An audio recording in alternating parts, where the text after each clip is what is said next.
So ang nangyari po sa Sultan Kudarat ay isang tinatawag nating earthquake swarm. Ibig sabihin maraming maliliit hanggang moderately sized earthquakes na magkakadikit sa oras at lugar. So ito ay dulot ng gradual release ng stress sa isang tectonically active area, particularly sa offshore portion ng Cotabato Trench. So normal po ba yun na umaabot sa higit 700 earthquakes na yung naitatala this week simula po noong Lunes?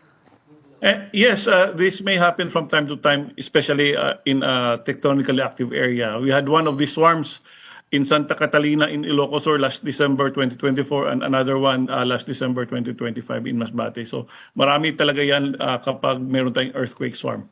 Marami po ang nangangamba na baka posible itong parang warning sa isang mas malalakas o sa mas malalakas pang pagyanig. Okay, so regarding po sa possibility ng mas malakas pa na lindol, the swarms may or may not lead to a larger event. At present, again, wala tayong clear indication that these earthquakes may lead to a larger movement. Yung pagkaroon ng earthquake swarms do not automatically mean na stronger earthquake will follow. Pero posible pa rin yan. Kaya ang mahalaga ay laging handa, siguraduhin alam ang duck cover and hold at i-secure ang mga gamit sa bahay.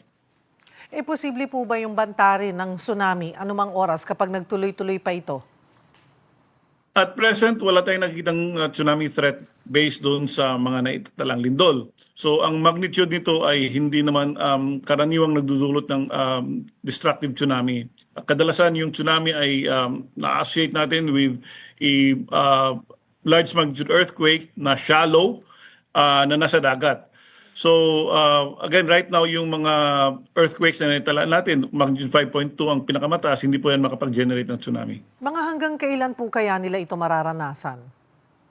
Okay, so wala tayong fixed na tagal ng earthquake swarm. This may last from several days to even weeks.